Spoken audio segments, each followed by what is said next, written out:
Namaste everyone.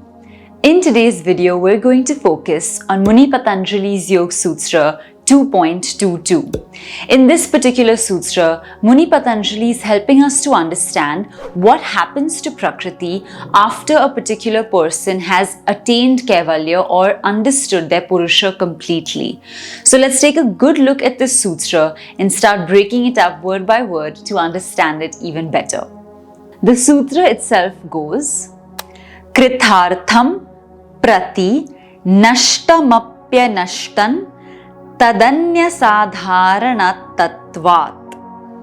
Alright, so let's hear that one more time. Quite a long sutra there. You can pause the video and just hear the sutra and then we'll start breaking it up. So the sutra goes, Krithartham prati nashtamapya nashtan tadanya sadharana tattvat. Alright, so that is the sutra. Now let's start understanding it word by word so we can understand what it's trying to tell us. The first word over here is Krithartha, and Krithartha means a purpose that has been obtained or achieved. So Artha means a purpose, Krita means activity or activated, so a purpose that has been worked upon, and therefore that compound word is Krithartham. Then we come to the next word, which is basically Prati. So Prati is also a commonly used Hindi word which means for or two words. And then we come to the next one, which is Nashta. Nashta is again a very common Hindi word. It refers to something being destroyed or completely annihilated. And then the next thing is Api. Api, as we've seen even in previous sutras, means yet. And the next word is Anashta. So Anashta means not destroyed, not harmed.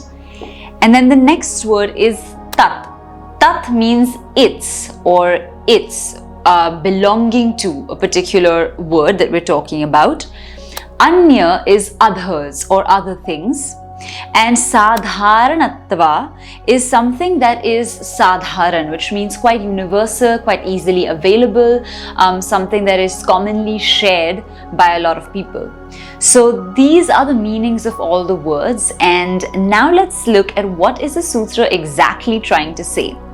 So the sutra is trying to communicate that once a yogi has attained Kaivalya or has moved towards it, for such a yogi, he or she might be established in the Purusha Tattva, might be experiencing the pure or pristine witness principle, and in that case, they're very close to having completely dissolved Prakriti or not being affected by the Prakritic elements at all, like the Chitta, the mind, any of the evolutions of Prakriti.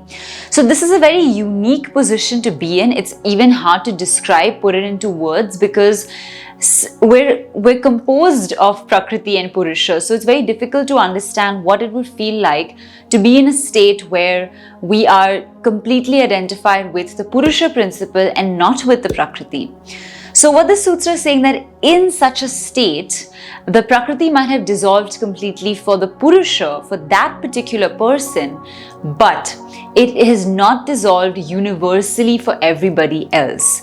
So it goes to show that your individual sadhana, your individual practice might result in you reaching the Kaivalya stage or the higher stages of yoga, but that does not mean that Prakriti or nature as a whole gets destroyed, because as we know, Purusha, Prakriti are eternal elements. You cannot destroy them. So in that case, what is essentially happening is you are just becoming more and more aware of your Purusha. The Prakriti in you is decreasing, coming into a Mula Prakriti and finally a Linga state. But it's not disappearing for everybody else, right? For example, if there's somebody who's a yogi and has been practicing for a very long time and they have been able to attain Kaivalya, in their experience, Prakriti might dissolve. But in my experience or your experience, we can still feel Prakriti.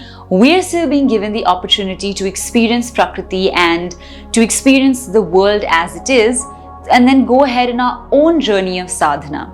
So this is a very important point to realize, that somebody else's practice or sadhana might change the way they feel or understand Purusha Prakriti, but we have to do our own work in order to have a similar experience or to go down that path.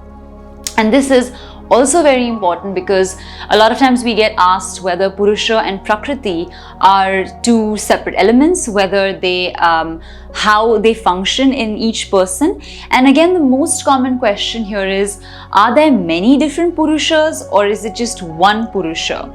And I think what this sutra is trying to indicate is that each of us have different types of Purushas within us, of the same essence and quality, but still numerically different.